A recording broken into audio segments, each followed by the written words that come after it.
So we're now recording. So at any rate, as I was saying, I think this year in real estate could be a challenge. Been a bit of a silence from NAR here recently in terms of their communications. My board continues to make enhancements to Connect BLC. There seems like their focus is on the entry process, data entry process for putting listings in. So you should see improvements with that. They seem to be working on that. And it is what it is in terms of the Connect BLC. Is anybody having any specific issues with Connect BLC at this stage? I'm not with Connect BLC, but I have seemed to have a lot of issues with Broker Bay. Like when I go to, or not Broker, yeah, I guess Broker Bay and Master Lock. When I go to homes, I cannot get locks to open like wirelessly. I haven't been able to do that for a long time, actually. That seems to be a lengthy issue. Yeah. I think if you were out in the really cold, some of it might have been literal freezing. Yeah. Oh, yeah, but this has the batteries didn't work at my own listing yesterday or I don't know what Sunday. Okay. We're finding some flaws with the Master Lock boxes. Oh, okay. I've noticed a lot of people have gone back to combo locks. Hey, Whitney, have you tried calling Master Lock? They're really nice and helpful. Well, I don't, only because I'm like standing outside with the client and I'm like, oh, okay, can't get the door open. I guess I'll use the emergency code or whatever. So yeah, I've just had the code ready for all of them because I believe some of that is how the agent sets it up. I guess that's what I've always thought. This is that the agent just didn't set it up to do the Wi-Fi right. But well, another thing to keep in mind is if you're early, it won't open. So you have to wait until exactly the time, and then the scheduled time and after the box will operate, but before that it won't with the app. So like if you're like me, that you like to show up early, which I do, you can't open that box with the app until it's time. that might be it then. I get there early a lot too. Yeah. So that could be some of the problem that you're facing as well is that you can't get in those boxes early. Okay. Moving on, I guess. Do any other questions that you guys have? I actually, what I've seen, I don't know if it's just me or other people having the same issue, is that whenever, like right now, I'm working on a new listing, and I start, I open another workspace on the BLC, and if I don't move the computer or the mouse within a few minutes, it kicks me out. And it happens too whenever I'm in my cell phone, it just kicks me out. I have to log in again and, start all over because I don't know if it just refreshes or it just kicks me out because there's no movement. Yeah, I don't know. You might want to check with them and support and just see why it's doing that. It doesn't seem to make a lot of sense that it should be that way. Okay, I'll check on it. Anybody else had that issue? No. Okay. In terms of Realty World, their conference is coming up in April, and it's open to anyone. And I'm sure you've been getting email communications about that. And that's also on their the insider, the where we where you can go to access all things Realty World. It's on there as well. So if you have an interest in going, I'm going to the conference this year. I think maybe Virginia's going. I'm not sure. I'm going. Are you going? Virginia's going. Okay. So it should be a good conference. They've added Judy LeJour to the speakers list, and she spoke at one of our other conferences in the past, and she does an excellent job. Has lots of great ideas. So it's kind of exciting that she's going to be one of the speakers for this year. So that's going to be pretty good. We'll move on unless there's other questions. We're going to move on to some ideas to make you have a better year. And these are just in kind of random thoughts that I've put together from a variety of sources. So I'm going to share my screen here.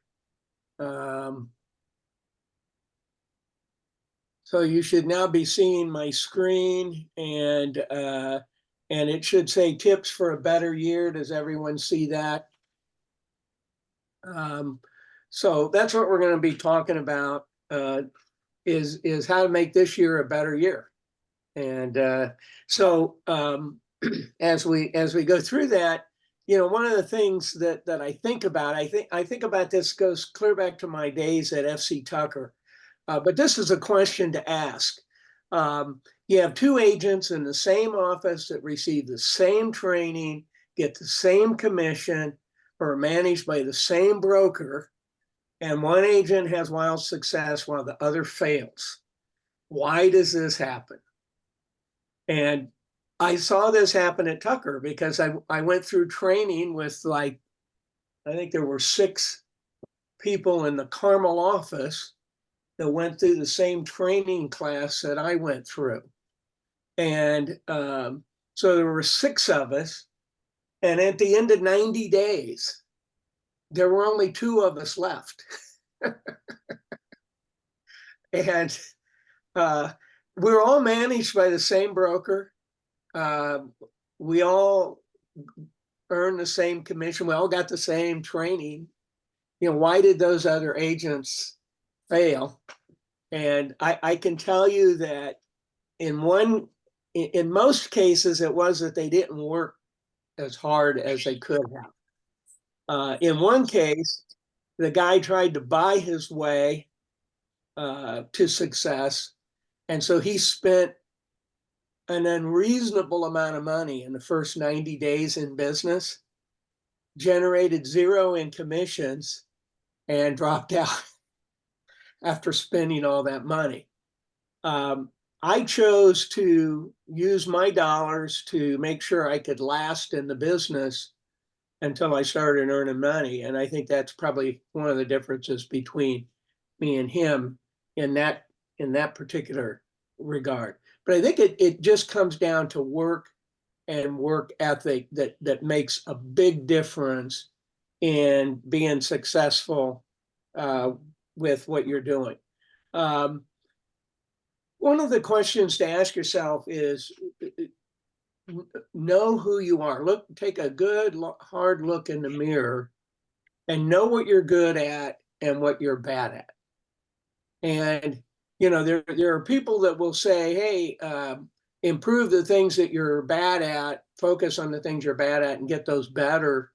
And overall, you'll see the improvement that you want. That's not always the case. Sometimes what you should do is focus on what you're good at and make yourself better at that.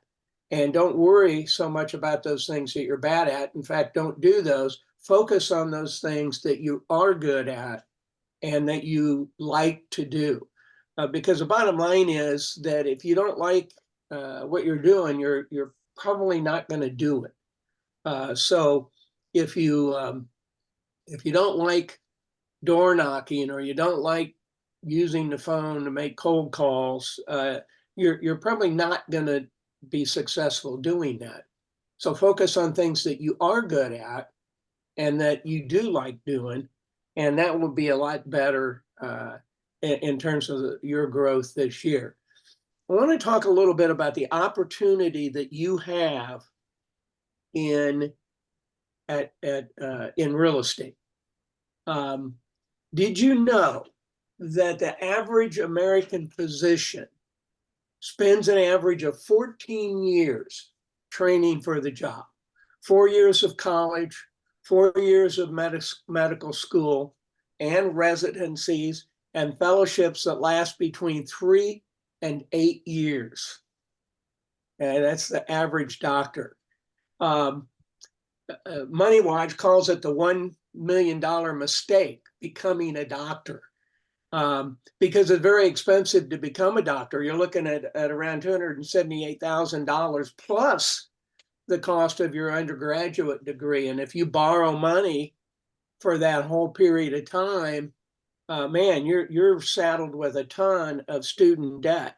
And guess what? The average physician nationwide, now this is nationwide, but the average physician nationwide, average doctor, makes around $150,000 a year. So is that a good deal? There are lots of realtors that make more than that. And even some with our company. And guess what?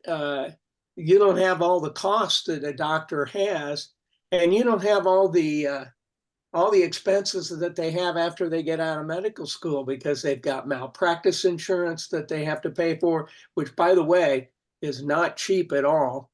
And that's why doctors tend to be part of groups, so the whole group carries malpractice insurance. In fact, I had a physician that worked at Methodist.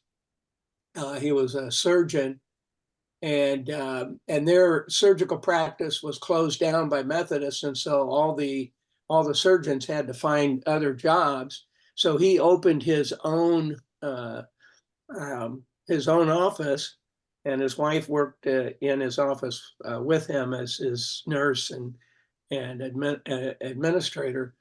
But they only lasted maybe a year or so in the business because of the exposure for malpractice and just doing things all by themselves. And so what they ended up doing actually is moving to Minnesota so that he could accept a surgeon position with a hospital up in Minnesota.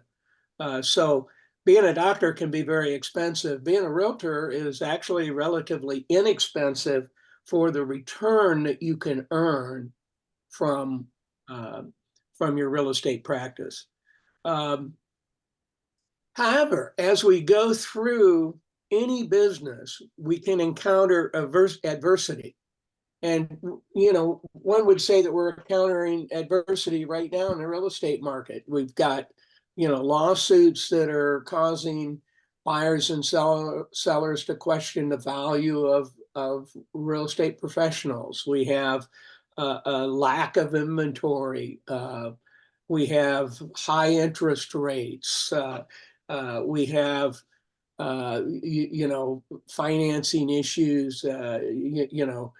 We have high priced inventory. So not only do we have lack of inventory, but the prices keep going up, and that makes real estate less and less affordable for people. So adversity happens to everyone, but it doesn't need to derail our lives.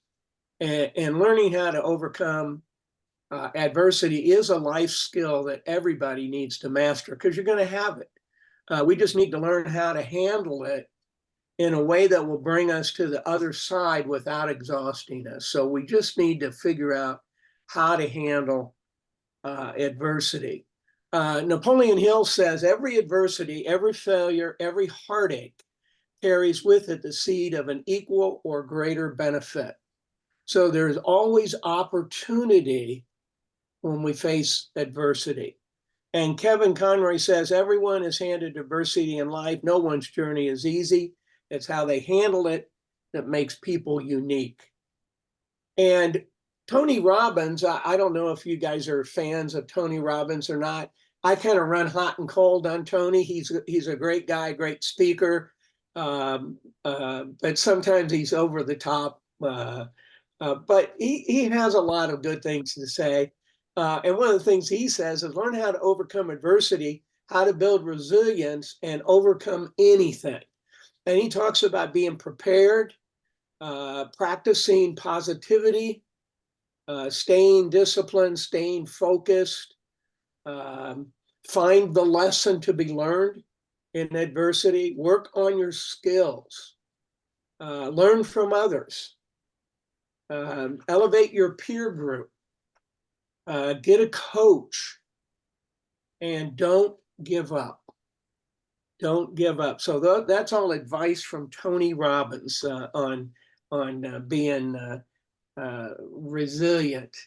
One of the things I think that helps with dealing with adversity is to become resourceful. And I'm going to show you a picture here. Okay, so you got A and B. You got somebody on an island, and the first guy in A, he took all the sticks that were there and he spelled out help, and then he just sat there under the palm tree waiting to be rescued. The other guy in B took the sticks that were used to spell out help and made himself a raft, and he's going to try to paddle to safety. And that's kind of what becoming resourceful is. Look around you. How can you deal with the adversity that you're faced with? What are some resourceful ways that you can do that? And we talked in the last meeting that one of the potential ways of dealing with a shortage of inventory is to hunt for homes by sending out letters to neighborhoods with homes that fit your buyer, and trying to find inventory that way. Not only may you find a home for your buyer that way, but you may also find a listing for yourself and another buyer potentially in that mix. So that's one way you can become resourceful. Another way is to learn all about the financing that's available. You know, what about VA financing? What are some options for down payment assistance? What are some ways that you can help your buyers be able to be financially able to afford a new home? As you go through your day, one of the things that you need to think about is that 80% of your day needs to be on income producing activities. So what are income producing activities? Well, lead generation and follow-up is a income producing activity. Showing a property is an income producing activity. Listing appointments, that's a income producing activity. And really, those are about it. If you're not generating leads, if you don't have a buyer in your car, or you're going on a listing appointment, then technically you're unemployed. You're not making any money. And by the way, when I talk about lead generation, I don't mean necessarily that you have to generate leads by buying leads or trying to grow your business that way. But when I talk about lead generation, if you've decided to build a referral-based business, which means that you hope to work by referrals, then what lead generation means is that you're adding to that referral database on a regular basis, and you're following up with that referral database so that it produces income for you. And keeping in mind that you have to care and feed for that, care and feed your database, which means you have to add new people in your database on a regular basis, or you're going to see a decline in the revenue that database produces. And that's the case no matter how those people got in your database, whether purchase leads or whatever. And again, there's 4 ways to grow your business. One way is you can buy leads. You could join a team where someone else produces the leads for you. You can generate your own leads, or you can do nothing, and that means you're going to be out of business. And so really, probably the best way to go, unless you have a lot of money, is to generate your own leads. Buying leads can be very expensive. And I can tell you, I don't think that buying leads works near as good as it used to, in that I'm constantly contacted by Realtor.com and even Zillow with zip codes that formerly no way you could buy these zip codes because they were full.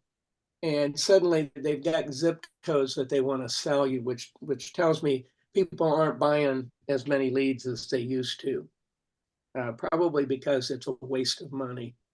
One of the things that you need to ask yourself, why should a seller hire you? Or why should a buyer hire you? So you might want to, after this meeting, I'm not going to ask for you to do it right now, but after this meeting, you might just take out a blank piece of paper and write down 10 reasons that a seller should hire you and 10 reasons that a buyer should hire you. Because they're going to be asking that question to themselves. Why should I hire you? One of the things that we need to keep in mind, this is just a tip from me. This is a sales job and you must be a salesperson. A lot of times we look at real estate sales and we think, well, we're not a sales, this isn't a sales job. The reality is, yeah, it is. It really is a sales job. And you really need to learn how to be a salesperson. And there are, having worked with sales forces through the years, there's been all kinds of names for sales people: realtor, account executive, broker. There's all kinds of names, but the reality is what you're doing is selling real estate. And if you're selling real estate, then you're a salesperson. And you need to learn how to be a good one. And one of the keys to being a good professional is to have good systems. Systems are key to being a good salesperson, key to being a good realtor, good broker. A mediocre system requires a company to hire excellent employees, and good luck with that. You know, if you have a system that's mediocre and you can't get the excellent employees, which is pretty tough to do, then good luck with that. I think one of the keys to the success of Chick-fil-A is that they do hire excellent employees and reward them well. But man, they have a great system. And they have a system that works really good. And an excellent system allows a business owner to hire mediocre employees and still get excellent results. So if I look at myself as my own employee, I don't have to be so good if I have good systems. I can be more mediocre and still get good results by having good systems. And I'll leave you with this concerning that is, does McDonald's have the best hamburgers out there? I think most of you would agree, no, they don't have the best hamburgers, although Big Macs are awfully good. But they've got a system that works. And that's why they've served billions and billions of hamburgers, and why they've been a successful company through the years, because they've developed a system that works. And they can hire very mediocre employees. And most of us have seen those mediocre employees. They can hire mediocre employees and still be successful because of the system that they have. So you might think about your system in light of that. One of the things that you need to think about to be successful, you must understand we're not realtors, we're marketing experts, and that's how your buyers find you, is by your marketing, and that's your sellers hire you, is because of your ability to market their property. So one of the things that we really need to focus on, really need to work on, is being marketers. and understanding how to market our business, particularly online. That's a key thing that we could do to make our year better. A tip that I have would be to pick 3 things, just 3 things, 3 niches maybe, and become the expert in that niche, because experts get paid.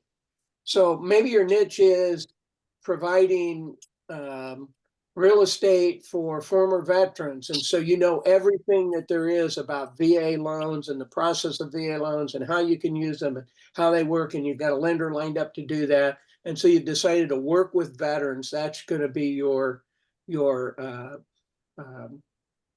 area of expertise. Okay. So become the expert, study that, learn about it, understand what it will be to become that. Or maybe your goal is going to become the expert in downsizing and help people downsize from their big home to a more reasonably sized home.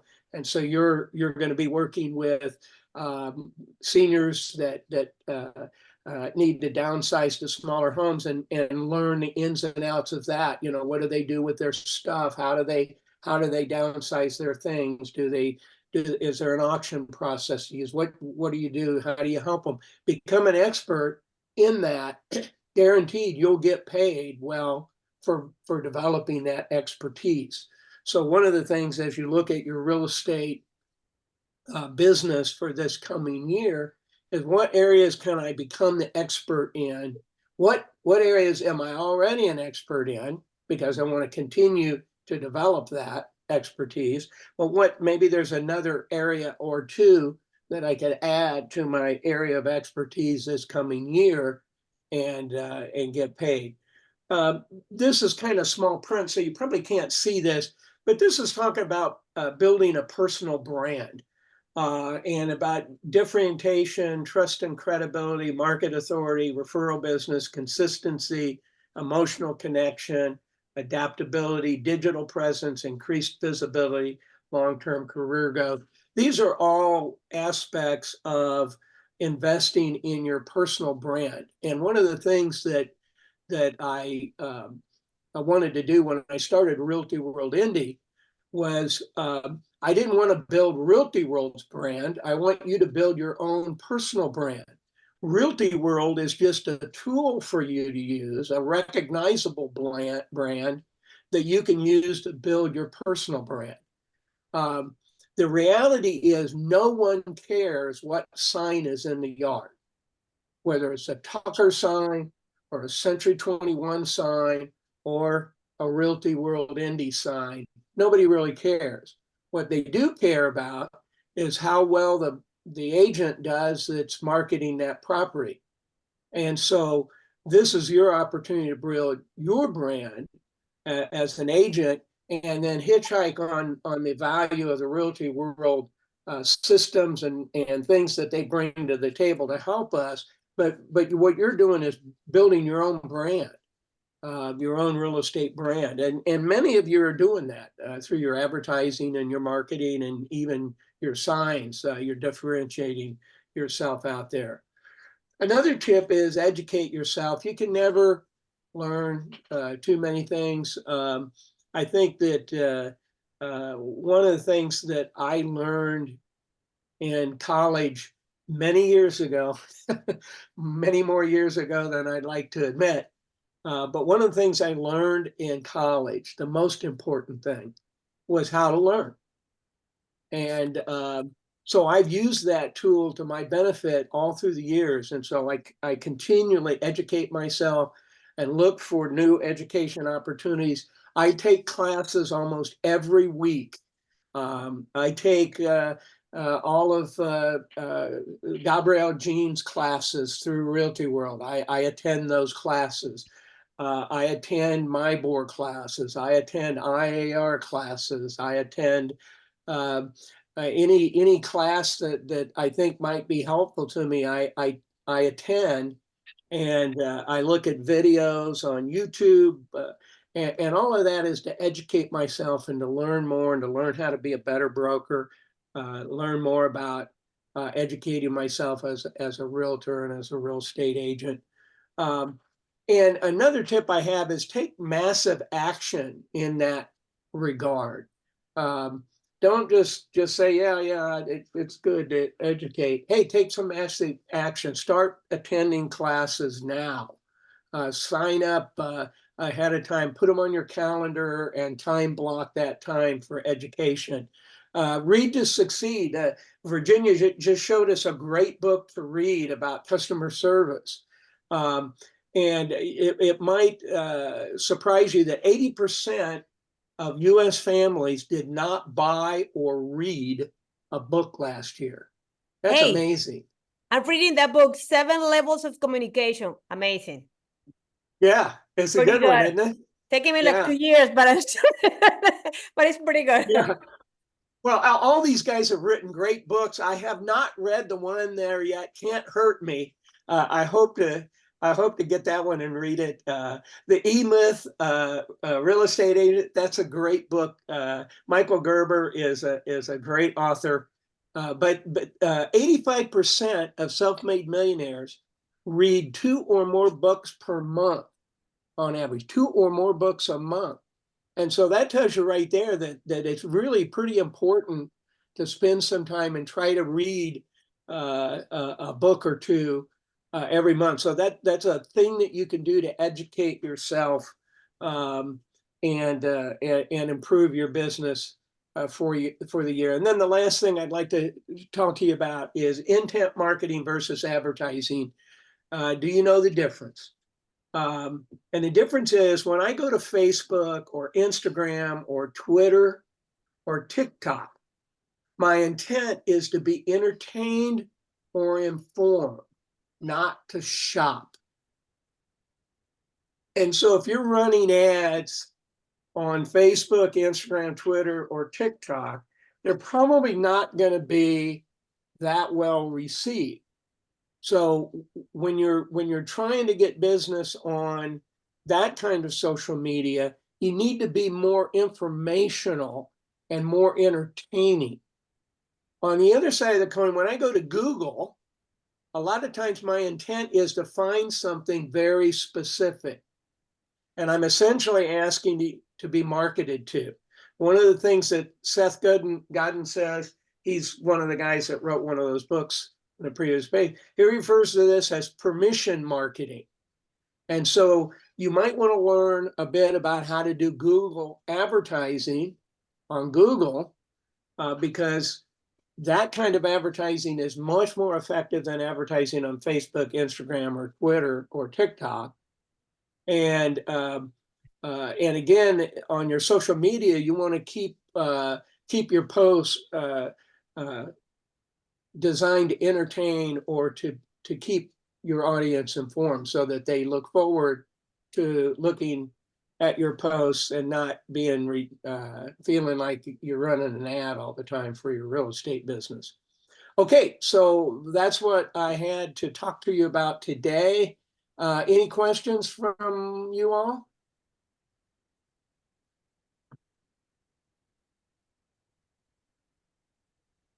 No questions? No question. Okay. I will stop the recording. I will put this up